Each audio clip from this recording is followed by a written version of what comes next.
ಹತ್ತನೇ ತರಗತಿ ಭಾಗ 1ರಲ್ಲಿ ಭಾರತಕ್ಕೆ ಯುರೋಪಿಯನ್ನರ ಆಗಮನ.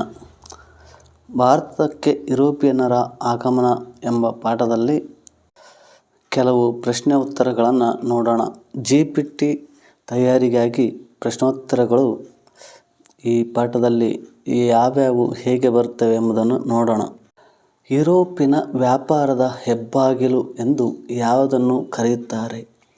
ಯುರೋಪಿನ ವ್ಯಾಪಾರದ ಹೆಬ್ಬಾಗಿಲೆಂದು ಯಾವುದನ್ನು ಕರೆಯುತ್ತಾರೆ? ಇದಕ್ಕೆ ಉತ್ತರ ಕಾನ್ಸ್ಟಾಂಟಿನೋಪಲ್ ನಗರವನ್ನು ಯುರೋಪಿನ ವ್ಯಾಪಾರದ ಹೆಬ್ಬಾಗಿಲೆಂದು ಪರಿಗಣಿಸಲ್ಪಟ್ಟಿತ್ತು. ಭಾರತ ಮತ್ತು ಯುರೋಪಿನ ನಡುವೆ ಪ್ರಾಚೀನ ಕಾಲದಿಂದಲೂ ವ್ಯಾಪಾರ ಮತ್ತು ವಾಣಿಜ್ಯ ಸಂಬಂಧಗಳು ಏರ್ಪಟ್ಟಿದ್ದವು. ಪ್ರಮುಖವಾಗಿ ಭಾರತದ ಸಂಬಾರ ಪದಾರ್ಥಗಳಾದ ಮೆಣಸು, ಜೀರಿಗೆ, ದಾಲ್ಚಿನ್ನಿ, ಏಲಕ್ಕಿ ಮತ್ತು ಶುಂಠಿ ಮುಂತಾದ ಉತ್ಪನ್ನಗಳಿಗೆ ಯುರೋಪಿನಲ್ಲಿ ಅಪಾರ ಬೇಡಿಕೆ ಇತ್ತು. ಮಧ್ಯಕಾಲದಲ್ಲಿಯೂ ಯುರೋಪ್, ಭಾರತ ಮತ್ತು ಇತರ ಏಷ್ಯಾದ ದೇಶಗಳ ನಡುವೆ ವ್ಯಾಪಾರ ಮುಂದುವರಿಯಿತು. ಏಷ್ಯಾದ ಸರಕುಗಳನ್ನು ಅರಬ್ ವರ್ತಕರು ಪೂರ್ವ ರೋಮನ್ ಬೈಜಾಂಟಿಯನ್ ಸಾಮ್ರಾಜ್ಯದ ರಾಜಧಾನಿಯಾದ ಕಾನ್ಸ್ಟಾಂಟಿನೋಪಲ್ ನಗರಕ್ಕೆ ತಲುಪಿಸುತ್ತಿದ್ದರು. ಅಲ್ಲಿಂದ ರೋಮನ್ ಸಾಮ್ರಾಜ್ಯದ ಇಟಲಿಯ ವರ್ತಕರು ಅವುಗಳನ್ನು ಕೊಂಡು ಯುರೋಪಿನ ದೇಶಗಳಲ್ಲಿ ಮಾರುತ್ತಿದ್ದರು. ಹೀಗೆ ಕಾನ್ಸ್ಟಾಂಟಿನೋಪಲ್ ಅಂತಾರಾಷ್ಟ್ರೀಯ ಸರಕು ವಿನಿಮಯ ಕೇಂದ್ರವಾಗುವ ಮೂಲಕ ಯುರೋಪಿನ ವ್ಯಾಪಾರದ ಹೆಬ್ಬಾಗಿಲೆಂದೇ ಪರಿಗಣಿಸಲ್ಪಟ್ಟಿತ್ತು. ಏಷ್ಯಾದ ದೇಶಗಳ ವ್ಯಾಪಾರದ ಮೇಲೆ ಅರಬ್ಬರು ಏಕಸ್ವಾಮ್ಯ ಸಾಧಿಸಿದ್ದರೆ, ಯುರೋಪಿನ ದೇಶಗಳ ವ್ಯಾಪಾರದ ಮೇಲೆ ಇಟಲಿಯ ವರ್ತಕರು ಏಕಸ್ವಾಮ್ಯ ಸಾಧಿಸಿದ್ದರು. ಏಷ್ಯಾದ ಸರಕುಗಳು ಇಟಲಿಯ ವರ್ತಕರಿಗೆ ಒಳ್ಳೆಯ ಲಾಭವನ್ನು ತಂದುಕೊಡುತ್ತಿದ್ದವು. ಆಟೋಮನ್ ಟರ್ಕರು ಕಾನ್ಸ್ಟಾಂಟಿನೋಪಲ್ ನಗರವನ್ನು ಯಾವ ವರ್ಷದಲ್ಲಿ ವಶಪಡಿಸಿಕೊಂಡರು? ಇದಕ್ಕೆ ಉತ್ತರ 1453ರಲ್ಲಿ. ಏಷ್ಯಾ ಮತ್ತು ಯುರೋಪ್ ನಡುವಿನ ವ್ಯಾಪಾರ ಮತ್ತು ವ್ಯವಹಾರಗಳು ಕಾನ್ಸ್ಟಾಂಟಿನೋಪಲ್ ನಗರದ ಮೂಲಕ ನಡೆಯುತ್ತಿದ್ದವು. 1453ರಲ್ಲಿ ಆಟೋಮನ್ ಟರ್ಕರು ಕಾನ್ಸ್ಟಾಂಟಿನೋಪಲ್ ನಗರವನ್ನು ವಶಪಡಿಸಿಕೊಂಡರು. ಇದರಿಂದಾಗಿ ಆ ನಗರವನ್ನು ಸಂಧಿಸುವ ಎಲ್ಲ ವ್ಯಾಪಾರ ಮಾರ್ಗಗಳು ಟರ್ಕರ ನಿಯಂತ್ರಣಕ್ಕೆ ಹೋದವು. ಹೊಸದಾಗಿ ಸಿಕ್ಕ ಅವಕಾಶದಿಂದ ಟರ್ಕರು ಈ ಮಾರ್ಗದ ವ್ಯಾಪಾರದ ಮೇಲೆ ತೀವ್ರತರದ ತೆರಿಗೆಗಳನ್ನು ವಿಧಿಸತೊಡಗಿದರು. ಪರಿಣಾಮವಾಗಿ ವರ್ತಕರಿಗೆ ಈ ಮಾರ್ಗದ ವ್ಯಾಪಾರವು ಲಾಭದಾಯಕವಾಗಿ ಪರಿಗಣಿಸಲಿಲ್ಲ. ಇದೇ ವೇಳೆ ಇಟಲಿಯ ವರ್ತಕರ ಏಕಸ್ವಾಮ್ಯವನ್ನು ಮುರಿಯಲು ಸ್ಪೇನ್, ಪೋರ್ಚುಗಲ್ ಮೊದಲಾದ ಯುರೋಪಿನ ದೇಶಗಳ ರಾಜರು ಹೊಸ ಸಮುದ್ರ ಮಾರ್ಗಗಳನ್ನು ಹುಡುಕಲು ಸಾಹಸಿ ನಾವಿಕರನ್ನು ಪ್ರೋತ್ಸಾಹಿಸಲಾರಂಭಿಸಿದರು. ಇದಕ್ಕೆ ಪೂರಕವಾಗಿ ಹೊಸ ವೈಜ್ಞಾನಿಕ ಆವಿಷ್ಕಾರಗಳಾದ ದಿಕ್ಸೂಚಿ, ಅಸ್ಟ್ರೋಲೋಬ್, ಸಿಡಿಮದ್ದು ಮೊದಲಾದವು ನೆರವಿಗೆ ಬಂದವು. ಭಾರತಕ್ಕೆ ಹೊಸ ಜಲಮಾರ್ಗ ಯಾರು ಕಂಡುಹಿಡಿದರು ಮತ್ತು ಯಾವಾಗ? ಇದಕ್ಕೆ ವಾಸ್ಕೋಡಿಗಾಮನು 1498ರಲ್ಲಿ ಭಾರತಕ್ಕೆ ಜಲಮಾರ್ಗವನ್ನು ಕಂಡುಕೊಂಡನು. ಭಾರತಕ್ಕೆ ಹೊಸ ಜಲಮಾರ್ಗ ಲಿಸ್ಬನ್ನಿಂದ ಹೊರಟ ಪೋರ್ಚುಗಲ್ ನಾವಿಕ ವಾಸ್ಕೋಡಗಾಮನು 1498ರಲ್ಲಿ ಭಾರತದ ಪಶ್ಚಿಮ ಕರಾವಳಿ ತೀರದ ಕಲ್ಲಿಕೋಟೆ ಸಮೀಪದ ಕಾಪಡ ಎಂಬಲ್ಲಿಗೆ ಬಂದು ತಲುಪಿದನು. ಆ ಮೂಲಕ ಭಾರತ ಮತ್ತು ಯುರೋಪ್ ನಡುವೆ ಹೊಸ ಜಲಮಾರ್ಗವನ್ನು ಕಂಡುಹಿಡಿಯುವಲ್ಲಿ ಯಶಸ್ವಿಯಾದನು. ವಾಸ್ಕೋಡಗಾಮನು ಕಂಡುಹಿಡಿದ ಈ ಜಲಮಾರ್ಗವು ಸುಮಾರು ವರ್ಷಗಳ ಕಾಲ ಭಾರತ ಮತ್ತು ಯುರೋಪ್ ನಡುವಿನ ವ್ಯಾಪಾರ ಮಾರ್ಗವಾಗಿ ಮಾರ್ಪಟ್ಟಿತು. ಹೀಗೆ ಭಾರತದೊಂದಿಗೆ ಮರು ವ್ಯಾಪಾರ ಸಂಬಂಧವನ್ನು ಸ್ಥಾಪಿಸಿದ ಯುರೋಪಿಯನ್ನರಲ್ಲಿ ಪೋರ್ಚುಗೀಸರು ಮೊದಲಿಗರಾಗಿದ್ದರು. ಸೂಯೆಜ್ ಕಾಲುವೆಯು ಯಾವ ಸಮುದ್ರಗಳ ನಡುವೆ ಮತ್ತು ಯಾವ ಪ್ರದೇಶದಲ್ಲಿ ನಿರ್ಮಿಸಿದರು?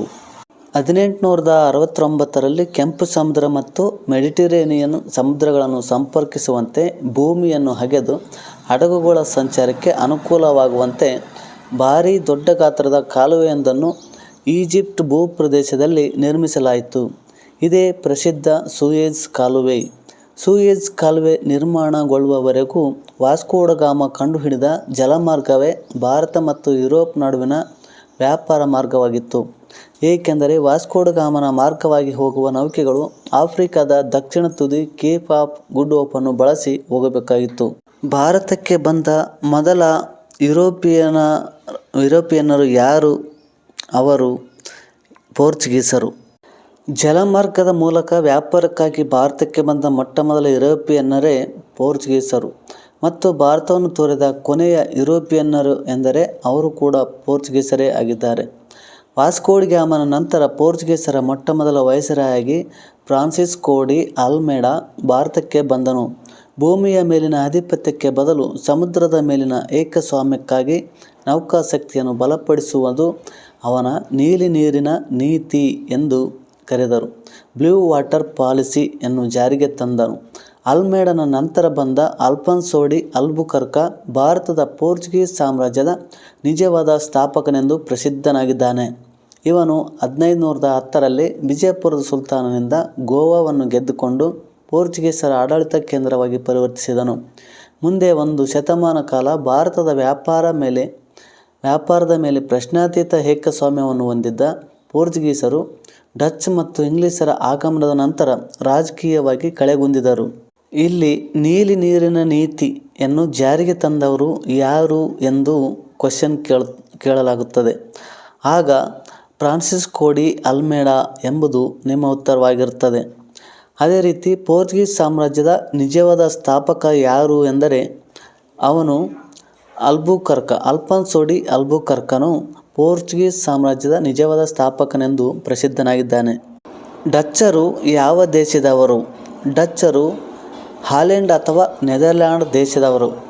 ಇವರು ಪೂರ್ವ ದೇಶಗಳಲ್ಲಿ ವ್ಯಾಪಾರ ನಡೆಸುವ ಉದ್ದೇಶದಿಂದ 1602ರಲ್ಲಿ ಯುನೈಟೆಡ್ ಈಸ್ಟ್ ಇಂಡಿಯಾ ಕಂಪನಿಯನ್ನು ಸ್ಥಾಪಿಸಿಕೊಂಡು ಭಾರತ ಮತ್ತು ಜಾವಾ, ಸುಮಾತ್ರಾ, ಇಂಡೋನೇಷ್ಯಾ ಮೊದಲಾದ ಪ್ರಸಿದ್ಧ ದ್ವೀಪಗಳಿಗೆ ಪ್ರವೇಶಿಸಿದರು.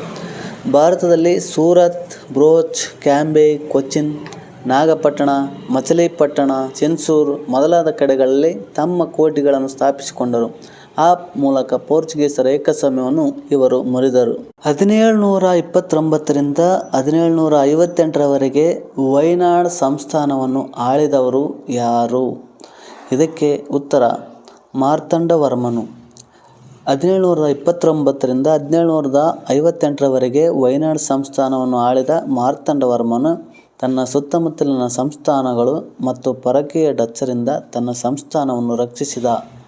ತನ್ನ ರಾಜಧಾನಿಯನ್ನು ಪದ್ಮನಾಭಪುರದಿಂದ ತಿರುವನಂತಪುರಕ್ಕೆ ಸ್ಥಳಾಂತರಿಸಿದ.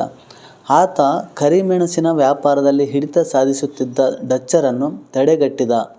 ಕಾಯಂಕುಳಂ, ಕೊಚ್ಚಿ, ಪುರಕ್ಕಾಡ್ ಮತ್ತು ವಡುಕುಂಕೂರ್ ಸಂಸ್ಥಾನಗಳ ಜೊತೆಗೂಡಿ ಡಚ್ ಸೇನೆಯು ತಿರುವಾಂಕೂರಿನ ಮೇಲೆ ಆಕ್ರಮಣ ಮಾಡಿದಾಗ ಮಾರ್ತಾಂಡವರ್ಮನ ಪಡೆ ಡಚ್ ಕೂಟವನ್ನು ಸೋಲಿಸಿ ನೆಡುಮಂಗಡ ಮತ್ತು ಕೊಟ್ಟಾರಕರ ವ್ಯಾಪಾರಿ ಕೇಂದ್ರಗಳನ್ನು ವಶಪಡಿಸಿಕೊಂಡನು.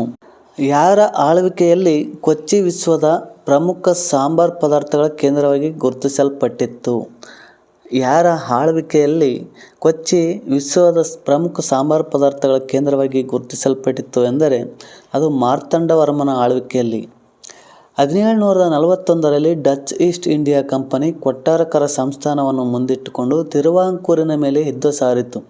ಈ ಯುದ್ಧದಲ್ಲಿಯೂ ತಿರುವಾಂಕೂರು ಸೈನ್ಯ ಮೇಲುಗೈ ಸಾಧಿಸಿ ಡಚ್ಚರು ಅಪಾರ ಪ್ರಮಾಣದಲ್ಲಿ ನಷ್ಟವನ್ನು ಅನುಭವಿಸಬೇಕಾಯಿತು. ಮಾರ್ತಾಂಡವರ್ಮನ ಆಳ್ವಿಕೆಯಲ್ಲಿ ಕೊಚ್ಚಿ ವಿಶ್ವದ ಪ್ರಮುಖ ಸಾಂಬಾರ್ ಪದಾರ್ಥಗಳ ಕೇಂದ್ರವಾಗಿ ಗುರುತಿಸಲ್ಪಟ್ಟಿತು. ತಿರುವಾಂಕೂರು ಸಂಸ್ಥಾನ ಅತ್ಯಂತ ಶ್ರೀಮಂತ ಸಂಸ್ಥಾನವಾಯಿತು. ಅಂತಿಮವಾಗಿ 1753ರ ಆಗಸ್ಟ್ 15ರಂದು ನಡೆದ ಒಪ್ಪಂದದಲ್ಲಿ ಡಚ್ ಪಡೆಗಳು ತಮ್ಮ ಸಂಪೂರ್ಣ ಅಧಿಕಾರವನ್ನು ತಿರುವಾಂಕೂರಿಗೆ ಒಪ್ಪಿಸಿ ಶರಣಾದವು. ಹೀಗೆ ಮಾರ್ತಾಂಡವರ್ಮನ ಆಡಳಿತ ಭಾರತದ ಇತಿಹಾಸದಲ್ಲಿ ಪ್ರಮುಖ ಕಾಲಘಟ್ಟವಾಗಿ ಗುರುತಿಸಲ್ಪಡುತ್ತದೆ. ಮುಂದೆ ಡಚ್ಚರು ಆಗ್ನೇಯ ಏಷ್ಯಾದಲ್ಲಿ ವಶಪಡಿಸಿಕೊಂಡ ದ್ವೀಪಗಳಲ್ಲಿ ಹೆಚ್ಚು ಆಸಕ್ತರಾಗಿದ್ದುದು ಭಾರತದಲ್ಲಿ ಡಚ್ಚರ ಅಧಿಕಾರದ ಅವನತಿಗೆ ಕಾರಣವಾದವು. ಇಂಗ್ಲೆಂಡಿನ ರಾಣಿ ಎಲಿಜಬೆತ್ ರಾಣಿಯು ಎಷ್ಟರಲ್ಲಿ ಬ್ರಿಟಿಷ್ ಈಸ್ಟ್ ಇಂಡಿಯಾ ಕಂಪನಿಗೆ ಪೂರ್ವ ದೇಶಗಳೊಂದಿಗೆ ವ್ಯಾಪಾರ ನಡೆಸಲು ಅನುಮತಿ ನೀಡಿದಳು? ಎಷ್ಟರಲ್ಲಿ ಅಂದರೆ 1600 ಡಿಸೆಂಬರ್ 31ರಂದು 15 ವರ್ಷಗಳ ಪರವಾನಗಿ ನೀಡಿದಳು.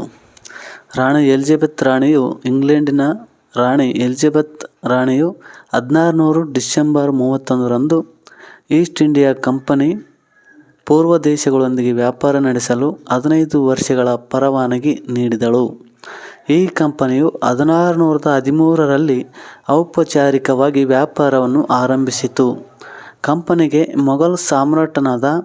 ಭಾರತದಲ್ಲಿ ಮೊಘಲ್ ಸಾಮ್ರಾಟನಾದ ಜಹಾಂಗೀರನು ಸೂರತ್ನಲ್ಲಿ ಮೊದಲ ಫ್ಯಾಕ್ಟರಿ ಅಥವಾ ದಾಸ್ತಾನು ಮಳಿಗೆ ತೆರೆಯಲು ಫಾರ್ಮಾನ್ ಅಂದರೆ ಅನುಮತಿ ನೀಡಿದನು.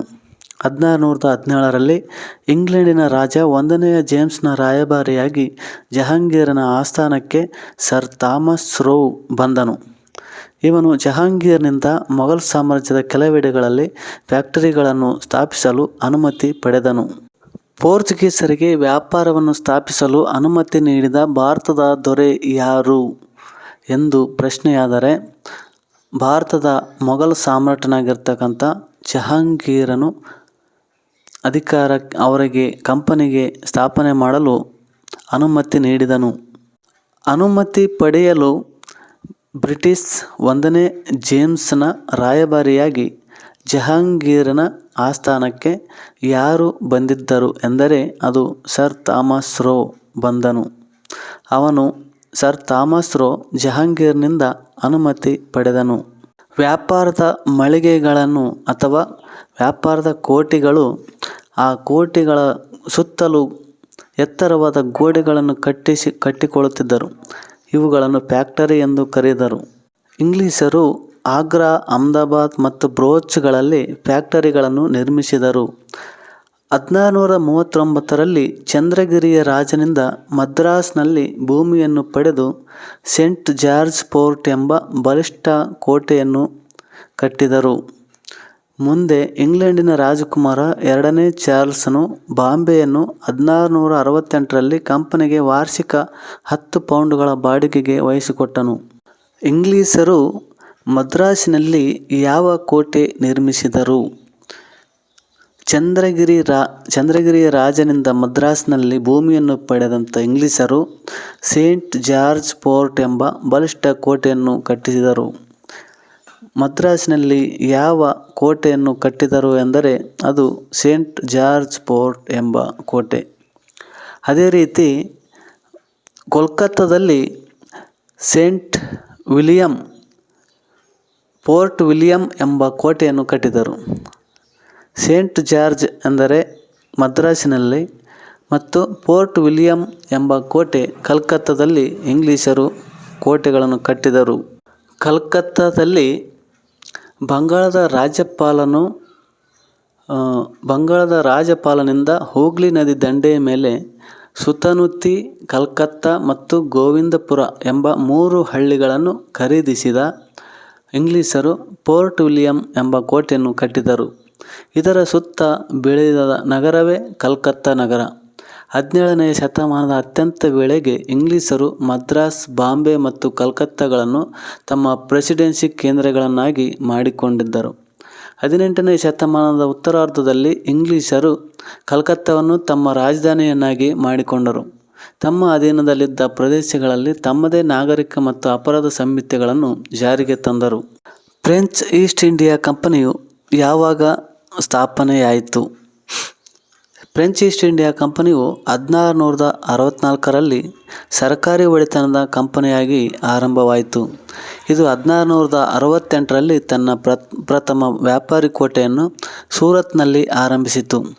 ನಂತರ ಮಚಲಿಪಟ್ಟಣ, ಚಂದ್ರನಗರ, ಮಾಹೆ, ಕಾರೈಕಲ್, ಕಾಸಿಂ ಬಜಾರ್, ಬಾಲಸೂರ್ಗಳಲ್ಲೂ ತಮ್ಮ ಕೇಂದ್ರಗಳನ್ನು ಮುಂದುವರಿಸಿತು. ಫ್ರೆಂಚರು 1674ರಲ್ಲಿ ವಾಲಿಕೊಂಡಪುರಂನ ಸ್ಥಳೀಯ ಮುಸ್ಲಿಂ ಅಧಿಕಾರಿಯಿಂದ ಪಡೆದರು. ಕ್ರಮೇಣ ಇದನ್ನೇ ದೊಡ್ಡ ವ್ಯಾಪಾರ ಕೇಂದ್ರವಾಗಿ ಮಾರ್ಪಡಿಸಿ ತಮ್ಮ ರಾಜಧಾನಿಯನ್ನಾಗಿ ಮಾಡಿಕೊಂಡರು. ಅದೇ ಇವಾಗ ಪುದುಚೇರಿ ಅಥವಾ ಪಾಂಡಿಚೇರಿ. ಇದು ಫ್ರೆಂಚರು ಭಾರತ ತೊರೆದು ಹೋಗುವವರೆಗೆ ಅವರ ರಾಜಧಾನಿಯಾಗಿತ್ತು. 1746ರಲ್ಲಿ ಪಾಂಡಿಚೇರಿಯ ಗವರ್ನರ್ ಆಗಿ ಬಂದ ಡೂಪ್ಲೆ ಎಂಬ ಮಹತ್ವಾಕಾಂಕ್ಷಿ ಅಧಿಕಾರಿಯು ದಕ್ಷಿಣ ಭಾರತದಲ್ಲಿ ಫ್ರೆಂಚರ ಆಧಿಪತ್ಯವನ್ನು ಸ್ಥಾಪಿಸಲು ಹವಣಿಸಿದನು. ಇದು ಇಂಗ್ಲಿಷರೊಡನೆ ಸಂಘರ್ಷಕ್ಕಿಳಿದು ಕರ್ನಾಟಿಕ್ ಯುದ್ಧಗಳಿಗೆ ಕಾರಣವಾಯಿತು. 3 ಕರ್ನಾಟಿಕ್ ಯುದ್ಧಗಳು ಯಾರ ಮಧ್ಯೆ ನಡೆದವು? 3 ಕರ್ನಾಟಿಕ್ ಯುದ್ಧಗಳು ಫ್ರೆಂಚರು ಮತ್ತು ಬ್ರಿಟಿಷರ ಮಧ್ಯೆ ನಡೆದವು. ಪೋರ್ಚುಗೀಸರು ಮತ್ತು ಡಚ್ಚರು 18ನೇ ಶತಮಾನದ ಮಧ್ಯಂತರದ ಹೊತ್ತಿಗೆ ಬ್ರಿಟಿಷರು ಮತ್ತು ಫ್ರೆಂಚರ ಪೈಪೋಟಿಯನ್ನು ಎದುರಿಸಲಾಗದೆ ಭಾರತದ ರಾಜಕೀಯ ರಂಗದಿಂದ ಹಿಂದೆ ಸರಿದರು. ಅಂತಿಮವಾಗಿ ಕಣದಲ್ಲಿ ಉಳಿದ ಬ್ರಿಟಿಷರು ಮತ್ತು ಫ್ರೆಂಚರು ದಕ್ಷಿಣ ಭಾರತದಲ್ಲಿ ತಮ್ಮ ರಾಜಕೀಯ ಪ್ರಭಾವವನ್ನು ಉಳಿಸಿಕೊಳ್ಳುವ ಸಲುವಾಗಿ ಶಕ್ತಿ ಪ್ರದರ್ಶನಕ್ಕೆ ಮುಂದಾದರು. ಇದೇ ಸಂದರ್ಭದಲ್ಲಿ ಹೈದರಾಬಾದ್ ಸಂಸ್ಥಾನ ಮತ್ತು ಕರ್ನಾಟಿಕ್, ತಮಿಳುನಾಡಿನ ಪೂರ್ವ ಭಾಗ, ಹೈದರಾಬಾದ್ ಸಂಸ್ಥಾನ ಮತ್ತು ಕರ್ನಾಟಿಕ್ ಪ್ರಾಂತ್ಯದಲ್ಲಿನ ರಾಜಕೀಯ ಅಸ್ಥಿರತೆ ಲಾಭ ಪಡೆಯಲು ಫ್ರೆಂಚರು ಮತ್ತು ಬ್ರಿಟಿಷರು ಪ್ರಯತ್ನಿಸಿದರು. ಅದರ ಪರಿಣಾಮವಾಗಿಯೇ 3 ಕರ್ನಾಟಿಕ್ ಯುದ್ಧಗಳು ನಡೆದವು. ಹೈದರಾಬಾದ್ ಸಂಸ್ಥಾನವನ್ನು ಸ್ಥಾಪಿಸಿದವರು ಯಾರು? ಹೈದರಾಬಾದ್ ಸಂಸ್ಥಾನವನ್ನು ಸ್ಥಾಪಿಸಿದವರು ಅಸಫ್ ಜಾ. 1724ರಲ್ಲಿ ಹೈದರಾಬಾದ್ ಸಂಸ್ಥಾನವನ್ನು ಅಸಫ್ ಜಾ ಎಂಬುವನು ಸ್ಥಾಪಿಸಿದನು. ಇವನ ಅಧೀನದಲ್ಲಿ ಕರ್ನಾಟಿಕ್ ಪ್ರಾಂತ್ಯವನ್ನು ಆಳುತ್ತಿದ್ದ ದೋಸ್ತ್ ಅಲಿ ಎಂಬಾತನು ಅಸಫ್ ಜಾಗೆ ನಿಷ್ಠನಾಗಿರಲಿಲ್ಲ. 1740ರಲ್ಲಿ ಮರಾಠರು ಕರ್ನಾಟಿಕ್ ಪ್ರಾಂತ್ಯವನ್ನು ಲೂಟಿ ಮಾಡಿ ದೋಸ್ತ್ ಅಲಿಯನ್ನು ಕೊಂದು ಅವನ ಅಳಿಯ ಚಂದಾ ಸಾಹೇಬನನ್ನು ಸತಾರಾದಲ್ಲಿ ಸೆರೆಯಲ್ಲಿಟ್ಟರು. ಆಗ ಅಸಫ್ ಜಾ ತನ್ನ ನಂಬಿಕಸ್ಥ ವ್ಯಕ್ತಿಯಾದ ಅನ್ವರುದ್ದೀನನನ್ನು ಕರ್ನಾಟಿಕ್ನ ನವಾಬನನ್ನಾಗಿ ನೇಮಿಸಿದನು. ಮೊದಲ ಕರ್ನಾಟಕ ಯುದ್ಧ ಯಾವಾಗ ನಡೆಯಿತು? ಮೊದಲನೇ ಕರ್ನಾಟಕ ಯುದ್ಧ ಯಾವಾಗ ನಡೆಯಿತು ಮತ್ತು ಯಾರ ಮಧ್ಯೆ ನಡೆಯಿತು ಮತ್ತು ಫ್ರೆಂಚರ ಮುಖ್ಯಸ್ಥರು ಯಾರು, ಬ್ರಿಟಿಷರ ಮುಖ್ಯಸ್ಥರು ಯಾರು ಮತ್ತು ಯಾವ ಒಪ್ಪಂದದೊಂದಿಗೆ ಅಂತ್ಯವಾಯಿತು ಎಂಬುದನ್ನು ಈಗ ತಿಳಿಯೋಣ. ಮೊದಲ ಕರ್ನಾಟಕ ಯುದ್ಧ 1746ರಿಂದ 1748ರವರೆಗೆ ನಡೆಯಿತು. ಫ್ರೆಂಚರು ಮತ್ತು ಬ್ರಿಟಿಷರ ಮಧ್ಯೆ ನಡೆದ ಮೊದಲನೇ ಕರ್ನಾಟಕ ಯುದ್ಧ ಡೂಪ್ಲೆಯ ಕೋರಿಕೆಯ ಮೇರೆಗೆ ಫ್ರೆಂಚನ ಸೇನಾ ಮುಖ್ಯಸ್ಥನು ಮಾರಿಷಸ್ನಿಂದ ಬಂದ ಬ್ರಿಟಿಷರಿಂದ ಮದ್ರಾಸನ್ನು ವಶಪಡಿಸಿಕೊಂಡಂಥ ಲಾಬೋರ್ಡ ನಾಯಿಸ್ ಎಂಬ ಫ್ರೆಂಚ್ ಸೇನಾ ಮುಖ್ಯಸ್ಥ. ಡೂಪ್ಲೆಯ ಕೋರಿಕೆಯ ಮೇರೆಗೆ ಲಾಬೋರ್ಡ ನಾಯಿಸ್ ಎಂಬ ಫ್ರೆಂಚ್ ಸೇನಾ ಮುಖ್ಯಸ್ಥನು ಮಾರಿಷಸ್ನಿಂದ ಬಂದು ಬ್ರಿಟಿಷರಿಂದ ಮದ್ರಾಸನ್ನು ವಶಪಡಿಸಿಕೊಂಡನು. ಅಸಹಾಯಕರಾದ ಬ್ರಿಟಿಷರು ಕರ್ನಾಟಿಕ್ ನವಾಬನಾದ ಅನ್ವರುದ್ದೀನನಲ್ಲಿ ಮೊರೆ ಇಟ್ಟರು. ಮದ್ರಾಸ್ನಿಂದ ಫ್ರೆಂಚರನ್ನು ಹೊರಗಟ್ಟಲು ಅನ್ವರುದ್ದೀನ್ ಕಳುಹಿಸಿಕೊಟ್ಟ ಸೇನೆಯು ಸೋತಿತು. ಕೊನೆಗೆ ಲಾಬೋರ್ಡ ನಾಯಿಸ್ ಡೂಪ್ಲೆಗೆ ತಿಳಿಸದೆ ಬ್ರಿಟಿಷರಿಂದ ಹಣ ಪಡೆದು ಮದ್ರಾಸನ್ನು ಬಿಟ್ಟುಕೊಟ್ಟು ಮಾರಿಷಸ್ಗೆ ಹೊರಟು ಹೋದನು. ಇದರಿಂದ ಕೋಪಗೊಂಡ ಡೂಪ್ಲೆಯು ಮದ್ರಾಸನ್ನು ಮತ್ತೆ ಪಡೆಯುವ ವಿಫಲ ಪ್ರಯತ್ನ ನಡೆಸಿದನು. ಅಂತಿಮವಾಗಿ ಈ ಯುದ್ಧವು ಯುರೋಪಿನಲ್ಲಿ ಫ್ರಾನ್ಸ್ ಮತ್ತು ಇಂಗ್ಲೆಂಡಿನ ನಡುವೆ ಆದ ಎಕ್ಸ್ಲಾ ಚಾಪೆಲ್ ಒಪ್ಪಂದದೊಂದಿಗೆ ಮುಕ್ತಾಯವಾಯಿತು. ಹೈದರಾಬಾದ್ ಸಂಸ್ಥಾನದ ಅಧಿಕಾರಕ್ಕಾಗಿ ಯಾರ್ಯಾರ ಮಧ್ಯೆ ಜಗಳಗಳಾದವು? ಹೈದರಾಬಾದ್ ಸಂಸ್ಥಾನದ ನಿಜಾಮನಾದ ಅಸಫ್ ಜಾ 1748ರಲ್ಲಿ ಮರಣ ಹೊಂದಿದನು. ಅದರ ಸಿಂಹಾಸನಕ್ಕಾಗಿ ಅವನ ಮಗನಾದ ನಾಸಿರ್ ಜಂಗ್ ಮತ್ತು ಅವನ ಮಗಳ ಮಗನಾದ ಮುಜಫರ್ ಜಂಗ್ ನಡುವೆ ಕಲಹ ಆರಂಭವಾಯಿತು. ಅತ್ತ ಕರ್ನಾಟಕದಲ್ಲಿ ಮರಾಠರ ಸೆರೆಯಿಂದ ಬಿಡುಗಡೆಗೊಂಡ ಚಂದಾ ಸಾಹೇಬ್ ಮತ್ತು ಅನ್ವರುದ್ದೀನನ ನಡುವೆ ಸಿಂಹಾಸನಕ್ಕಾಗಿ ಕಿತ್ತಾಟ ಆರಂಭವಾಯಿತು. ಆಗ ಫ್ರೆಂಚರು ಹೈದರಾಬಾದಿನಲ್ಲಿ ಮುಜಫರ್ ಜಂಗನಿಗೂ ಕರ್ನಾಟಕ್ನಲ್ಲಿ ಚಂದಾ ಸಾಹೇಬನಿಗೂ ಬೆಂಬಲ ನೀಡಿದರು. ಇದಕ್ಕೆ ಪ್ರತಿಯಾಗಿ ಬ್ರಿಟಿಷರು ನಾಸಿರ್ ಜಂಗ್ ಮತ್ತು ಅನ್ವರುದ್ದೀನನ ಬೆಂಬಲಕ್ಕೆ ನಿಂತರು. 1749ರಲ್ಲಿ ಚಂದಾ ಸಾಹೇಬ, ಮುಜಫರ್ ಜಂಗ್ ಮತ್ತು ಫ್ರೆಂಚರ ಪಡೆಗಳು ಒಂದಾಗಿ ಅನ್ವರುದ್ದೀನನನ್ನು ಅಂಬೂರ್ ಕದನದಲ್ಲಿ ಕೊಂದರು. ಪರಿಣಾಮವಾಗಿ ಚಂದಾ ಸಾಹೇಬ ಕರ್ನಾಟಕ್ನ ನವಾಬನಾದನು. ಅನ್ವರುದ್ದೀನನ ಮಗನಾದ ಮುಹಮ್ಮದ್ ಅಲಿಯು ಬ್ರಿಟಿಷರ ನೆರವಿನಿಂದ ತಿರುಚನಾಪಳ್ಳಿಯಲ್ಲಿ ನೆಲೆ ನಿಂತನು. ಅತ್ತ ಹೈದರಾಬಾದಿನಲ್ಲಿ ಮುಜಫರ್ ಜಂಗನು ಚಂದಾ ಸಾಹೇಬ ಮತ್ತು ಫ್ರೆಂಚರ ಸಹಾಯದಿಂದ ನಾಸಿರ್ ಜಂಗನನ್ನು ಕೊಂದು ನಿಜಾಮನಾದರು. ಸ್ವಲ್ಪ ದಿನಗಳಲ್ಲಿಯೇ ಹತ್ಯೆಗೀಡಾದನು. ನಿಜಾಮನು ಯಾರೆಂದರೆ ನಾಸಿರ್ ಜಂಗನನ್ನು ಕೊಂದು ನಿಜಾಮನಾದ ಚಂದಾ ಸಾಹೇಬ ಕೆಲವು ದಿನಗಳಲ್ಲಿ ಹತ್ಯೆಗೀಡಾದನು. ಅವನ ಸ್ಥಾನಕ್ಕೆ ಫ್ರೆಂಚರು ಅಸಫ್ ಜಾನ ಇನ್ನೊಬ್ಬ ಮಗನಾದ ಸಲಾಬತ್ ಜಂಗನನ್ನು ನಿಜಾಮನಾಗಿ ಮಾಡಿದರು. ನಂತರ ಎರಡನೇ ಕರ್ನಾಟಕ ಯುದ್ಧ ಯಾವಾಗ ನಡೆಯಿತು ಮತ್ತು ಯಾರ ಮಧ್ಯೆ ನಡೆಯಿತು, ಅದು ಹೇಗೆ ನಡೆಯಿತು ಎಂಬುದನ್ನು ತಿಳಿಯೋಣ. ಎರಡನೇ ಕರ್ನಾಟಕ ಯುದ್ಧ 1749ರಿಂದ 1754ರಲ್ಲಿ ನಡೆಯಿತು. ಬದಲಾದ ಸನ್ನಿವೇಶದಲ್ಲಿ ಫ್ರೆಂಚರು ಅಸಫ್ ಜಾನ ಮತ್ತೊಬ್ಬ ಮಗನಾದ ಸಲಾಬತ್ ಜಂಗನನ್ನು ಹೈದರಾಬಾದಿನ ನಿಜಾಮನನ್ನಾಗಿ ಮಾಡಿದರು. ಅವನ ರಕ್ಷಣೆಗಾಗಿ ಆಸ್ಥಾನದಲ್ಲಿ ಫ್ರೆಂಚರು ತಮ್ಮ ಸೈನ್ಯ ಸಮೇತ ಬುಸ್ಸಿ ಎಂಬ ಅಧಿಕಾರಿಯನ್ನು ನೇಮಿಸಿದ್ದರು. ಮತ್ತೊಂದು ಕಡೆ ಫ್ರೆಂಚರ ಬೆಂಬಲದಿಂದ ಚಂದಾ ಸಾಹೇಬನು ಕರ್ನಾಟಕನ ನವಾಬನಾಗಿದ್ದನು. ಆದರೆ ಬ್ರಿಟಿಷ್ ಈಸ್ಟ್ ಇಂಡಿಯಾ ಕಂಪನಿಯ ಅಧಿಕಾರಿ ರಾಬರ್ಟ್ ಕ್ಲೈವನು ಕರ್ನಾಟಕನ ರಾಜಧಾನಿ ಅರ್ಕಾಟಿನ ಮೇಲೆ ಆಕ್ರಮಣ ಮಾಡಿ ಫ್ರೆಂಚರು ಮತ್ತು ಚಂದಾ ಸಾಹೇಬನನ್ನು ಸೋಲಿಸಿದನು. ಅಂತಿಮವಾಗಿ ಈ ಯುದ್ಧದಲ್ಲಿ ಚಂದಾ ಸಾಹೇಬನನ್ನು ಬಂಧಿಸಿ ಹತ್ಯೆ ಮಾಡಲಾಯಿತು. ಅವನ ಸ್ಥಾನಕ್ಕೆ ಬ್ರಿಟಿಷರು ಅನ್ವರುದ್ದೀನನ ಮಗನಾದ ಮಹಮ್ಮದ್ ಅಲಿಯನ್ನು ನವಾಬನಾಗಿ ನೇಮಕ ಮಾಡಿದರು. ಕೊನೆಗೆ ಎರಡನೆಯ ಕರ್ನಾಟಿಕ್ ಯುದ್ಧವು ಪಾಂಡಿಚೇರಿ ಒಪ್ಪಂದದೊಂದಿಗೆ ಮುಕ್ತಾಯವಾಯಿತು. ಫ್ರೆಂಚರು ಡೂಪ್ಲೆಯನ್ನು ಹಿಂದಕ್ಕೆ ಕರೆಸಿಕೊಂಡರು. ಈ ಯುದ್ಧವು ಫ್ರೆಂಚರಿಗೆ ರಾಜಕೀಯ ಹಿನ್ನಡೆಯನ್ನು, ಬ್ರಿಟಿಷರಿಗೆ ಪ್ರತಿಷ್ಠೆಯನ್ನು ತಂದುಕೊಟ್ಟಿತು. ಇಲ್ಲಿ ಎರಡನೇ ಕರ್ನಾಟಿಕ್ ಯುದ್ಧವು ಯಾವ ಒಪ್ಪಂದದೊಂದಿಗೆ ಮುಕ್ತಾಯವಾಯಿತು ಎಂದು ಪ್ರಶ್ನೆ ಮಾಡಿದ್ದಾರೆ. ಅಲ್ಲಿ ಪಾಂಡಿಚೇರಿ ಒಪ್ಪಂದದೊಂದಿಗೆ ಎರಡನೇ ಕರ್ನಾಟಿಕ್ ಯುದ್ಧವು ಮುಕ್ತಾಯವಾಯಿತು. ಮೂರನೇ ಕರ್ನಾಟಕ ಯುದ್ಧ ಯಾವಾಗ ನಡೆಯಿತು? ಮೂರನೇ ಕರ್ನಾಟಕ ಯುದ್ಧ 1756 ಮತ್ತು 1763ರಲ್ಲಿ 1756ರಿಂದ 1763ರವರೆಗೆ ಮೂರನೇ ಕರ್ನಾಟಕ ಯುದ್ಧ ನಡೆಯಿತು. ಅದು ಫ್ರೆಂಚರ ಕೌಂಟ್ ಡಿ ಲ್ಯಾಲಿಯು 1760ರಲ್ಲಿ ವಾಂಡಿವಾಸ್ ಕೋಟೆಗೆ ಮುತ್ತಿಗೆ ಹಾಕಲು ಪ್ರಯತ್ನಿಸಿದನು.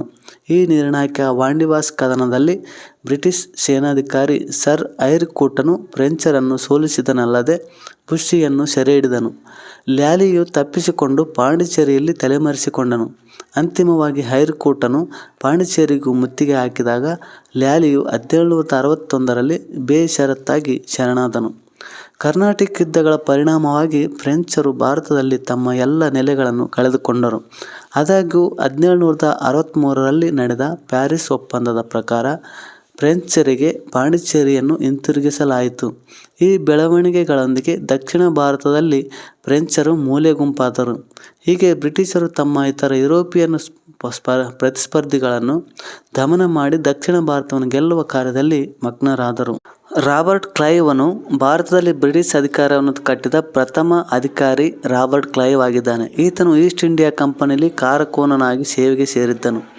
ಕರ್ನಾಟಿಕ್ ಯುದ್ಧದಲ್ಲಿ, ಅದರಲ್ಲೂ ಅರ್ಕಾಟ್ನ ಮುತ್ತಿಗೆಯಲ್ಲಿ ಬಹುಮುಖ್ಯ ಪಾತ್ರವನ್ನು ನಿರ್ವಹಿಸಿ ಬ್ರಿಟಿಷರ ವಿಜಯಕ್ಕೆ ಕಾರಣನಾದವನು. ದಕ್ಷಿಣ ಭಾರತದಲ್ಲಿ ಬ್ರಿಟಿಷರ ಅಸ್ತಿತ್ವ ಸ್ಥಾಪಿಸುವಲ್ಲಿ ಸಫಲನಾದ ಈತ ಬಂಗಾಳದ ವಿಜಯಕ್ಕೂ ಕಾರಣನಾದನು. 1757ರ ಪ್ಲಾಸಿ ಕದನದ ವಿಜಯದಿಂದಾಗಿ ಬಂಗಾಳದ ನವಾಬನ ಮೇಲೆ ಹಿಡಿತವನ್ನು ಸಾಧಿಸಿದನು. ಇದರಿಂದ ಅಪಾರ ಸಂಪತ್ತನ್ನು ಕ್ಲೈವನು ಸಂಪಾದಿಸಿದ್ದಲ್ಲದೆ ಬ್ರಿಟಿಷ್ ಈಸ್ಟ್ ಇಂಡಿಯಾ ಕಂಪನಿಗೂ ಲಾಭವನ್ನು ತಂದುಕೊಟ್ಟನು. ಅಪಾರ ಸಂಪತ್ತಿನಿಂದ ಇಂಗ್ಲೆಂಡಿಗೆ ಹಿಂದಿರುಗಿದ ಕ್ಲೈವನು ಸಂಸತ್ತಿನ ಸದಸ್ಯನಾಗಿ ಸಹ ನೇಮಕಗೊಂಡನು. ರಾಬರ್ಟ್ ಕ್ಲೈವನು ಇಂಗ್ಲೆಂಡಿಗೆ ಹಿಂದಿರುಗಿದ ನಂತರ ಭಾರತದಲ್ಲಿ ಬ್ರಿಟಿಷ್ ಈಸ್ಟ್ ಇಂಡಿಯಾ ಕಂಪನಿಯು ವ್ಯಾಪಾರದಲ್ಲಿ ನಷ್ಟವನ್ನು ಅನುಭವಿಸತೊಡಗಿತು. ಅವನ ಮೇಲೆ ಆಪಾದನೆಗಳು ಇದ್ದಾಗ್ಯೂ ಸಹ ಅನಿವಾರ್ಯತೆಯಲ್ಲಿ ಸರ್ಕಾರವು ಮತ್ತೆ ಕ್ಲೈವನನ್ನು ಬ್ರಿಟಿಷರ ಘನತೆ ಮತ್ತು ಹಿತಾಸಕ್ತಿಗಳನ್ನು ಕಾಪಾಡುವ ಸಲುವಾಗಿ ಭಾರತಕ್ಕೆ ಸೇನಾಪತಿಯಾಗಿ ಕಳಿಸಿಕೊಟ್ಟಿತು. ಬಕ್ಸಾರ್ ಕದನದಲ್ಲಿ ಮತ್ತೆ ವಿಜಯಿಯಾಗಿ ಬ್ರಿಟಿಷರಿಗೆ ಘನತೆಯನ್ನು ತಂದುಕೊಟ್ಟ ಕ್ಲೈವನು ಬಂಗಾಳ, ಬಿಹಾರ, ಒರಿಸ್ಸಾ ಪ್ರಾಂತ್ಯಗಳ ಮೇಲಿನ ದಿವಾನಿ ಹಕ್ಕನ್ನು ಕಂಪನಿಗೆ ತಂದುಕೊಟ್ಟನು. ಇದರಿಂದ ಮತ್ತೆ ಸಂಪತ್ತನ್ನು ತನಗೂ ಮತ್ತು ಬ್ರಿಟಿಷ್ ಈಸ್ಟ್ ಇಂಡಿಯಾ ಕಂಪನಿಗೆ ದೊರಕಿಸಿಕೊಂಡು 1767ರಲ್ಲಿ ಇಂಗ್ಲೆಂಡ್ಗೆ ಹಿಂದಿರುಗಿದನು. ಡೂಪ್ಲೆ ಭಾರತದಲ್ಲಿನ ಫ್ರೆಂಚ್ ಅಧಿಪತ್ಯಗಳ ಮೇಲಿನ ಗವರ್ನರ್ ಜನರಲ್ ಆಗಿ 1742ರಲ್ಲಿ ನೇಮಕಗೊಂಡನು. ಭಾರತದ ಮೇಲೆ ರಾಜಕೀಯ ಆಧಿಪತ್ಯ ಸ್ಥಾಪನೆಯ ಕನಸನ್ನು ಕಾಣುತ್ತಿದ್ದ ಡೂಪ್ಲೆ ಇಲ್ಲಿನ ದೇಶೀಯ ರಾಜರುಗಳ ಜೊತೆ ಒಪ್ಪಂದಗಳನ್ನು ಮಾಡಿಕೊಂಡಿದ್ದನು. ಡೂಪ್ಲೆ ಕಟ್ಟಿದ ದೇಶೀ ಸೇನೆಯಿಂದಲೇ ಹೈದರ್ ಅಲಿಯು ಸಹ ತರಬೇತಿ ಪಡೆದಿದ್ದನು. ಬ್ರಿಟಿಷರಿಗೆ ಡೂಪ್ಲೆಯು ತಮ್ಮ ಆಧಿಪತ್ಯ ಸ್ಥಾಪನೆಗೆ ಸವಾಲಾಗಿ ಕಂಡಿದ್ದನು. ಹೀಗೆ ಕರ್ನಾಟಿಕ್ ಮತ್ತು ದಕ್ಕನ್ ಮೇಲಿನ ಆಧಿಪತ್ಯ ಸ್ಥಾಪನೆಗಾಗಿ ಬ್ರಿಟಿಷರ ಮತ್ತು ಫ್ರೆಂಚರ ನಡುವಿನ ಸಂಘರ್ಷವನ್ನು ಕಾಣುತ್ತೇವೆ. ಡೂಪ್ಲೆಯು 1746ರ ಮದ್ರಾಸ್ ಕದನದಲ್ಲಿ ಬಹುಮುಖ್ಯ ಪಾತ್ರವನ್ನು ವಹಿಸಿ ಯಶಸ್ವಿಯಾಗಿದ್ದನು. ಫ್ರೆಂಚರು ಮತ್ತು ಬ್ರಿಟಿಷರ ನಡುವಿನ ಸಂಘರ್ಷವು 1754ರವರೆಗೆ ನಡೆಯಿತು. ತದನಂತರದಲ್ಲಿ ಫ್ರಾನ್ಸಿನ ಸರ್ಕಾರವೇ ಶಾಂತಿಯನ್ನು ಬಯಸಿ ಡೂಪ್ಲೆಯನ್ನು ಹಿಂದಕ್ಕೆ ಕರೆಸಿಕೊಂಡಿತು. ದಸ್ತಕ್ಗಳು ಎಂದರೇನು? ದಸ್ತಕಗಳು ಯಾರು ಯಾರಿಗೆ ನೀಡಿದರು ಮತ್ತು ಹೇಗೆ?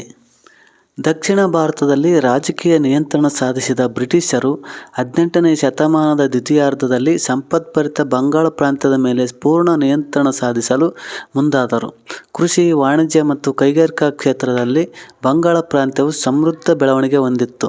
ಬ್ರಿಟಿಷ್ ಈಸ್ಟ್ ಇಂಡಿಯಾ ಕಂಪನಿಯು ಈ ಪ್ರಾಂತ್ಯದಿಂದ ಅಪಾರ ಲಾಭವನ್ನು ಗಳಿಸುತ್ತಿತ್ತು. 1717ರಲ್ಲಿ ಮೊಘಲ್ ದೊರೆ ಫಾರೂಕ್ ಸಿಯಾರನು ಬಂಗಾಳದಲ್ಲಿ ಮುಕ್ತ ವ್ಯಾಪಾರ ನಡೆಸಲು ಕಂಪನಿಗೆ ನೀಡಿದ ದಸ್ತಕಗಳೇ ಅವರ ಲಾಭಕ್ಕೆ ಕಾರಣವಾಗಿದ್ದವು.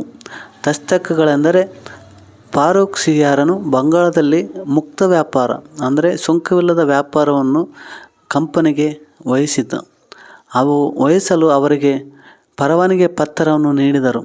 ಅದೇ ದಸ್ತಕಗಳು. ಈ ದಸ್ತಕಗಳೇ ಅವರ ಇಂಗ್ಲಿಷರ ಲಾಭಕ್ಕೆ ಕಾರಣವಾಗಿದ್ದವು. ಆದರೆ ಕಂಪನಿಗೆ ಸೀಮಿತವಾಗಿದ್ದ ಈ ದಸ್ತಕಗಳನ್ನು ಕಂಪನಿಯ ನೌಕರರು ತಮ್ಮ ಖಾಸಗಿ ವ್ಯಾಪಾರಕ್ಕಾಗಿ ದುರುಪಯೋಗಪಡಿಸಿಕೊಳ್ಳತೊಡಗಿದರು. ಇದರಿಂದ ಬಂಗಾಳ ಸರ್ಕಾರಕ್ಕೆ ಅಪಾರ ನಷ್ಟ ಉಂಟಾಗುತ್ತಿತ್ತು.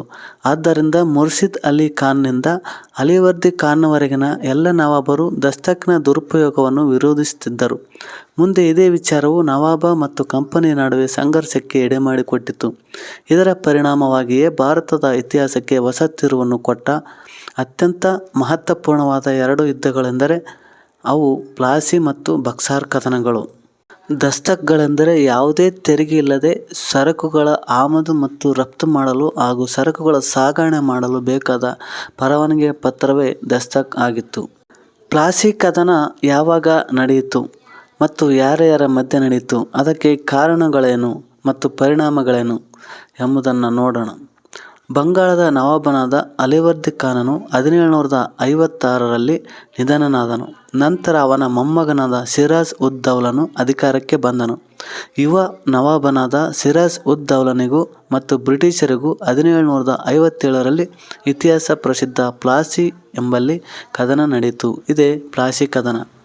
ಇದಕ್ಕೆ ಪ್ರಮುಖ ಕಾರಣಗಳೆಂದರೆ ದಸ್ತಕಗಳ ದುರುಪಯೋಗ ಮತ್ತು ಅನುಮತಿ ಇಲ್ಲದೆ ಇಂಗ್ಲಿಷರು ಕೋಟೆಯನ್ನು ದುರಸ್ತಿ ಮಾಡಿದ್ದು ಮತ್ತು ಅದಕ್ಕಿಂತ ಮಿಗಿಲಾಗಿ ಕಪ್ಪು ಕೋಣೆಯ ದುರಂತ. ಇವು 3 ಪ್ರಮುಖ ಕಾರಣಗಳಾಗಿದ್ದವು. ದಸ್ತಕಗಳ ದುರುಪಯೋಗ ಹೇಗೆಂದರೆ ಕಂಪನಿಯ ವ್ಯಾಪಾರಕ್ಕಾಗಿ ನೀಡಿದ ದಸ್ತಕಗಳನ್ನು ಬ್ರಿಟಿಷ್ ನೌಕರರು ದುರುಪಯೋಗಪಡಿಸಿಕೊಳ್ಳುವ ಮೂಲಕ ರಾಜ್ಯದ ಬೊಕ್ಕಸಕ್ಕೆ ನಷ್ಟವನ್ನು ಉಂಟು ಮಾಡುತ್ತಿದ್ದುದು ಸಿರಾಜನನ್ನು ಕೆರಳಿಸಿತ್ತು.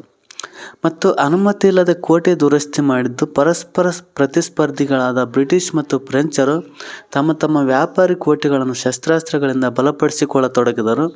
ಅನುಮತಿ ಪಡೆಯದೆ ಕೋಟೆಯನ್ನು ದುರಸ್ತಿ ಮಾಡಿಸಿದ್ದರಿಂದ ಹಾಗೂ ಫಿರಂಗಿಗಳನ್ನು ಅನುಮತಿ ಪಡೆಯದೆ ಕೋಟೆಯನ್ನು ದುರಸ್ತಿ ಮಾಡಿಸಿದ್ದರಿಂದ ಹಾಗೂ ಫಿರಂಗಿಗಳನ್ನು ತೆಗೆದುಹಾಕಲು ಸಿರಾಜ್ ಸೂಚಿಸಿದನಾದರೂ ಬ್ರಿಟಿಷರು ಅದನ್ನು ಪಾಲಿಸಲಿಲ್ಲ. ಇದರಿಂದ ಸಿರಾಜನು ಆಕ್ರೋಶಗೊಂಡನು ಮತ್ತು ಕಪ್ಪು ಕೋಣೆ ದುರಂತ. ಆಗ ಸಿರಾಜನು ಬ್ರಿಟಿಷರ ಫೋರ್ಟ್ ವಿಲಿಯಂ ಕೋಟೆಯನ್ನು ಸುಲಭವಾಗಿ ಗೆದ್ದು ಕೆಲವರನ್ನು ಸೆರೆ ಹಿಡಿದನು. ಸಿರಾಜನು ಆಕ್ರಮಣದಲ್ಲಿ ಸೆರೆ ಸಿಕ್ಕಿದ 146 ಮಂದಿ ಬ್ರಿಟಿಷರನ್ನು ಚಿಕ್ಕ ಕೊಠಡಿಯೊಂದರಲ್ಲಿ ಬಂಧಿಸಿಟ್ಟನು. ಅವರಲ್ಲಿ 123 ಮಂದಿ ಅಸುನೀಗಿದರು ಮತ್ತು 23 ಮಂದಿ ಬದುಕುಳಿದರು ಎಂಬುದಾಗಿತ್ತು. ಈ ಸುದ್ದಿ ಕೇಳಿ ರಾಬರ್ಟ್ ಕ್ಲೈವ್ ಉಗ್ರ ಕೋಪದಲ್ಲಿ ಬಲಿಷ್ಠ ಸೇನೆಯೊಂದಿಗೆ ಬಂಗಾಳಕ್ಕೆ ಬಂದನು. ಮೊದಲು ನವಾಬನ ವಿರೋಧಿಗಳಾದ ಮಾಣಿಕ್ ಚಂದ್ ಮತ್ತು ನೇಮಿ ಚಂದ್ ಮತ್ತು ಜಗತ್ ಸೇಠ್ ಇವರು ಬಂಗಾಳದ ಲೇವಾದೇವಿಗಾರರಾಗಿದ್ದರು. ಇವರ ಮೊದಲು ನವಾಬನ ವಿರೋಧಿಗಳಾದ ಮಾಣಿಕ್ ಚಂದ್, ನೇಮಿ ಚಂದ್, ಜಗತ್ ಸೇಠ್ ಅವರ ಮೊದಲಾದ ಶ್ರೀಮಂತರನ್ನು ತನ್ನತ್ತ ಸೆಳೆದುಕೊಂಡನು. ನಂತರ ಸಿರಾಜನ ಸೇನಾಪತಿಯಾದ ಮೀರ್ ಜಾಫರ್ನಿಗೆ ನವಾಬನನ್ನಾಗಿ ಮಾಡುವ ಆಮಿಷವೊಡ್ಡಿ ಯುದ್ಧದಲ್ಲಿ ತಟಸ್ಥವಾಗಿರಲು ರಾಜ್ಯವನ್ನು ಒಪ್ಪಿಸಿದನು. ಇದರಿಂದ ಧೈರ್ಯಗೊಂಡ ರಾಬರ್ಟ್ ಕ್ಲೈವನು 1757 ಜೂನ್ 23ರಂದು ಸಿರಾಜ್ ಉದ್ ದೌಲನ ಮೇಲೆ ಕದನ ಸಾರಿದನು. ಪ್ಲಾಸಿ ಎಂಬಲ್ಲಿ ನಡೆದ ಕದನದಲ್ಲಿ ಕ್ಲೈವನು ಯೋಜಿಸಿದಂತೆಯೇ ಎಲ್ಲವೂ ನಡೆಯಿತು. ಯುದ್ಧ ಭೂಮಿಯಿಂದ ತಪ್ಪಿಸಿಕೊಂಡ ಸಿರಾಜ್ ಉದ್ ದೌಲನನ್ನು ಸೆರೆ ಹಿಡಿದು ಕೊಲ್ಲಲಾಯಿತು. ಇದರ ಪರಿಣಾಮಗಳೆಂದರೆ ಈ ಯುದ್ಧವು ಭಾರತೀಯರಲ್ಲಿದ್ದ ಅನೈಕ್ಯತೆ, ಅಸಂಘಟನೆ ಮತ್ತು ಈ ಕಾಲದ ವ್ಯಾಪಾರಿ ವರ್ಗದಲ್ಲಿದ್ದ ಲೋಭಿತನವನ್ನು ಪ್ರದರ್ಶಿಸಿತು. ಮೀರ್ ಜಾಫರ್ ಬಂಗಾಳದ ನವಾಬನಾದನು. ಕಂಪನಿಯು ಬಂಗಾಳ ಪ್ರಾಂತ್ಯದಲ್ಲಿ ವ್ಯಾಪಾರ ನಡೆಸಲು ಅನಿರ್ಬಂಧಿತ ಹಕ್ಕನ್ನು ಪಡೆಯಿತು. ಸಿರಾಜನು ಕಲ್ಕತ್ತಾದ ಮೇಲೆ ನಡೆಸಿದ ಆಕ್ರಮಣಕ್ಕೆ ಯುದ್ಧ ಪರಿಹಾರವಾಗಿ ಮೀರ್ ಜಾಫರನು ಬ್ರಿಟಿಷ್ ಈಸ್ಟ್ ಇಂಡಿಯಾ ಕಂಪನಿಗೆ 17,70,00,000 ರೂಪಾಯಿಗಳನ್ನು ನೀಡಿದನು. ಒಟ್ಟಾರೆ ಮೀರ್ ಜಾಫರ್ನು ಕಂಪನಿ ಮತ್ತು ನೌಕರರ ಕೈಗೊಂಬೆಯಾಗುವ ಮೂಲಕ ನಿರಂತರ ಶೋಷಣೆಗೆ ಒಳಗಾದನು. ಇದರಿಂದ ನವಾಬನ ಬೊಕ್ಕಸ ಬರಿದಾಯಿತೇ ವಿನಾ ಧನ ಪಿಶಾಚಿಗಳಾದ ಕಂಪನಿಯ ಅಧಿಕಾರಿಗಳ ತೃಷೆ ಮಾತ್ರ ತೀರಲಿಲ್ಲ. ಪರಿಣಾಮವಾಗಿ ಬ್ರಿಟಿಷರು ಮೀರ್ ಜಾಫರ್ ಅಸಮರ್ಥನೆಂದು ಬಿಂಬಿಸಿ ಅವನನ್ನು ನವಾಬ ಸ್ಥಾನದಿಂದ ಪದಚ್ಯುತಿಗೊಳಿಸಿ ಅವನ ಅಳಿಯನಾದ ಮೀರ್ ಕಾಸಿಂನನ್ನು ಬಂಗಾಳದ ನವಾಬನೆಂದು ನೇಮಿಸಿದರು. ಬಕ್ಸಾರ್ ಕದನ ಯಾವಾಗ ನಡೆಯಿತು? ಬಕ್ಸಾರ್ ಕದನ 1764ರಲ್ಲಿ ನಡೆಯಿತು. ಮೀರ್ ಕಾಸಿಂ ಒಬ್ಬ ಸಮರ್ಥ ಆಡಳಿತಗಾರ. ಈತನು ಸಹ ಆರಂಭದಲ್ಲಿ ಕಂಪನಿಗೆ ನಿಷ್ಠೆಯಿಂದಿದ್ದನು. 2,00,000 ಪೌಂಡ್ ಹಣದ ಜೊತೆಗೆ ಕೆಲವು ಪ್ರದೇಶಗಳನ್ನು ಕಂಪನಿಗೆ ಬಿಟ್ಟುಕೊಟ್ಟನು. ಆದರೆ ಶೀಘ್ರವೇ ಮೀರ್ ಕಾಸಿಂ ತನ್ನನ್ನು ಸ್ವತಂತ್ರ ರಾಜನೆಂದು ಭಾವಿಸಿದನು. ದಸ್ತಕಗಳ ದುರ್ಬಳಕೆಯನ್ನು ಪರಿಶೀಲಿಸಿ ಬಂಗಾಳದ ಎಲ್ಲ ವ್ಯಾಪಾರವನ್ನು ಸುಂಕಮುಕ್ತ ಎಂದು ಘೋಷಿಸಿದನು. ಇದರಿಂದಾಗಿ ಭಾರತೀಯರು ಸುಂಕವಿಲ್ಲದೆ ವ್ಯಾಪಾರ ನಡೆಸುವ ಮೂಲಕ ಬ್ರಿಟಿಷರೊಡನೆ ನೇರ ಸ್ಪರ್ಧೆಗಿಳಿದರು. ಪರಿಣಾಮ ಬ್ರಿಟಿಷರ ವ್ಯಾಪಾರಕ್ಕೆ ಭಾರೀ ಹೊಡೆತ ಬಿದ್ದಿತು. ಬ್ರಿಟಿಷರಿಗೆ ನವಾಬನನ್ನು ವಿರೋಧಿಸಲು ಇದಿಷ್ಟೇ ಸಾಕಿತ್ತು. ಅವರು ಮೀರ್ ಕಾಸಿಂನನ್ನು ಇಳಿಸಿ ಮತ್ತೆ ಮೀರ್ ಜಾಫರ್ನನ್ನು ನವಾಬನಾಗಿ ಮಾಡಿದರು. ಬ್ರಿಟಿಷರ ಕುಟಿಲತೆಯನ್ನೆಲ್ಲ ಅರಿತಿದ್ದ ಮೀರ್ ಕಾಸಿಂನು ಬ್ರಿಟಿಷರ ವಿರುದ್ಧ ಸಂಘಟನಾತ್ಮಕ ಹೋರಾಟಕ್ಕೆ ಮುಂದಾದನು. ಭಾರತೀಯ ವ್ಯಾಪಾರಿಗಳು ಮತ್ತು ವಿವಿಧ ಕಸುಬುದಾರರು ಅವನ ಬೆಂಬಲಕ್ಕೆ ನಿಂತರು. ಈ ನಿಟ್ಟಿನಲ್ಲಿ ಮುಂದುವರೆದ ಮೀರ್ ಕಾಸಿಂನು ಮೊಘಲ್ ದೊರೆ 2ನೇ ಶಾ ಆಲಂ ಮತ್ತು ಔಧನ ನವಾಬ ಶುಜಾ ಉದ್ ದೌಲಾನರೊಂದಿಗೆ ಒಪ್ಪಂದ ಮಾಡಿಕೊಂಡನು. ಪರಿಣಾಮವಾಗಿ ಮೀರ್ ಕಾಸಿಂ ನೇತೃತ್ವದ 3 ಸಂಯುಕ್ತ ಸೇನೆಗಳು ಹೆಕ್ಟರ್ ಮನ್ರೋ ನೇತೃತ್ವದ ಬ್ರಿಟಿಷ್ ಸೇನೆಯನ್ನು 1764ರಲ್ಲಿ ಬಕ್ಸಾರ್ ಎಂಬಲ್ಲಿ ಮುಖಾಮುಖಿಯಾದವು. ಅಂತಿಮವಾಗಿ ಯುದ್ಧದಲ್ಲಿ ಮೀರ್ ಕಾಸಿಂ ಸೋತು ಪಲಾಯನ ಮಾಡಿದರೆ ಶಾ ಆಲಂ ಶರಣಾಗತನಾದನು. ಬ್ರಿಟಿಷ್ ಶಕ್ತಿಗೆ ತಡೆಯೊಡ್ಡುವ ಈ ಒಕ್ಕೂಟದ ಪ್ರಯತ್ನ ಸಂಪೂರ್ಣ ವಿಫಲವಾಯಿತು. ಇದರ ಪರಿಣಾಮಗಳೆಂದರೆ ಬ್ರಿಟಿಷ್ ಈಸ್ಟ್ ಇಂಡಿಯಾ ಕಂಪನಿಗೆ ಬಂಗಾಳದ ಮೇಲಿನ ದಿವಾನಿ ಹಕ್ಕನ್ನು 2ನೇ ಶಾ ಆಲಂ ನೀಡಿದನು. ಶಾ ಆಲಂ ವಾರ್ಷಿಕ 26 ಲಕ್ಷ ರೂಪಾಯಿಗಳನ್ನು ಪಡೆದು ಬಂಗಾಳದ ಮೇಲಿನ ತನ್ನ ಹಕ್ಕುಗಳನ್ನೆಲ್ಲ ಬ್ರಿಟಿಷರಿಗೆ ಬಿಟ್ಟುಕೊಡಬೇಕಾಯಿತು. ಔಧನ ನವಾಬನಾದ ಶುಜಾ ಉದ್ ದೌಲನು ಕಂಪನಿಗೆ ಯುದ್ಧ ನಷ್ಟ ಪರಿಹಾರವಾಗಿ 50 ಲಕ್ಷ ರೂಪಾಯಿಗಳನ್ನು ಕೊಡಬೇಕಾಯಿತು. ಮೀರ್ ಜಾಫರ್ ಮರಣ ಹೊಂದಿದ್ದರಿಂದ ಅವನ ಮಗನಿಗೆ ವಿಶ್ರಾಂತಿ ವೇತನ ನೀಡಿ ಬಂಗಾಳದ ಪೂರ್ಣ ಆಡಳಿತವನ್ನು ಕಂಪನಿಯು ನಿರ್ವಹಿಸತೊಡಗಿತು. ಅಂತಿಮವಾಗಿ ಬಕ್ಸಾರ್ ಕದನವು ಬ್ರಿಟಿಷರು ಬಂಗಾಳ, ಬಿಹಾರ ಮತ್ತು ಒರಿಸ್ಸಾದ ನಿಜವಾದ ಒಡೆಯರೆಂದು ದೃಢೀಕರಿಸಿತು ಹಾಗೂ ಔಧ್ ಕೂಡ ಅವರ ಅಧೀನದಲ್ಲಿ ಉಳಿಯುವಂತಾಯಿತು. 1765ರಲ್ಲಿ ರಾಬರ್ಟ್ ಕ್ಲೈವನು ಬಂಗಾಳದಲ್ಲಿ ದ್ವಿಸರ್ಕಾರ ಪದ್ಧತಿಯನ್ನು ಜಾರಿಗೆ ತಂದನು. ಇದರ ಪ್ರಕಾರ ಕಂದಾಯ ವಸೂಲಾತಿ, ನಾಗರಿಕ ಮತ್ತು ಅಪರಾಧ ನ್ಯಾಯ ನಿರ್ವಹಣಾ ವ್ಯವಸ್ಥೆಯನ್ನು ಭಾರತೀಯ ಅಧಿಕಾರಿಗಳಿಗೆ ನೀಡಲಾಯಿತು. ವಸೂಲಾದ ಕಂದಾಯದ ನಿರ್ವಹಣಾ ಆಡಳಿತವನ್ನು ಬ್ರಿಟಿಷರು ತಮ್ಮ ಬಳಿಯೇ ಇಟ್ಟುಕೊಂಡರು. ಹೀಗೆ ಬ್ರಿಟಿಷರು ತಮ್ಮ ವಾಣಿಜ್ಯ ಹಿತಾಸಕ್ತಿಯನ್ನು ಕಾಪಾಡಿಕೊಳ್ಳುವ ಸಲುವಾಗಿ ಭಾರತದಲ್ಲಿ ರಾಜಕೀಯ ಪರಮಾಧಿಕಾರವನ್ನು ಸ್ಥಾಪಿಸಿದರು. ದಿವಾನಿ ಹಕ್ಕು ಎಂದರೆ ಭೂ ಕಂದಾಯ ವಸೂಲಿ ಮಾಡುವ ಹಕ್ಕು ಎಂದರ್ಥ. ಪ್ರಮುಖ ಇಸವಿಗಳೆಂದರೆ 1600ರಲ್ಲಿ ಬ್ರಿಟಿಷ್ ಈಸ್ಟ್ ಇಂಡಿಯಾ ಕಂಪನಿಯನ್ನು ಇಂಗ್ಲೆಂಡಿನಲ್ಲಿ ಸ್ಥಾಪಿಸಲಾಯಿತು. 1602ರಲ್ಲಿ ಡಚ್ ಈಸ್ಟ್ ಇಂಡಿಯಾ ಕಂಪನಿಯನ್ನು ಸ್ಥಾಪಿಸಲಾಯಿತು. 1617ರಲ್ಲಿ ಮೊಘಲ್ ಚಕ್ರವರ್ತಿ ಜಹಾಂಗೀರನು ಈಸ್ಟ್ ಇಂಡಿಯಾ ಕಂಪನಿಗೆ ಪಶ್ಚಿಮ ಕರಾವಳಿಯ ಸೂರತ್ನಲ್ಲಿ ಹಾಗೂ ಪೂರ್ವ ಕರಾವಳಿಯ ಹೂಗ್ಲಿಯಲ್ಲಿ ವ್ಯಾಪಾರ ಮಾಡಲು ಅನುಮತಿಯನ್ನು ನೀಡಿದನು. 1628ರಲ್ಲಿ ಪೋರ್ಚುಗೀಸ್ ಈಸ್ಟ್ ಇಂಡಿಯಾ ಕಂಪನಿಯನ್ನು ಸ್ಥಾಪಿಸಲಾಯಿತು. 1639ರಲ್ಲಿ ಇಂಗ್ಲಿಷರು ತಮ್ಮ ಮೊದಲ ದಾಸ್ತಾನು ಕೋಟೆಯನ್ನು ಮದ್ರಾಸಿನಲ್ಲಿ ಸ್ಥಾಪಿಸಿದರು. 1664ರಲ್ಲಿ ಫ್ರೆಂಚ್ ಈಸ್ಟ್ ಇಂಡಿಯಾ ಕಂಪನಿಯು ಸ್ಥಾಪನೆಗೊಂಡಿತು.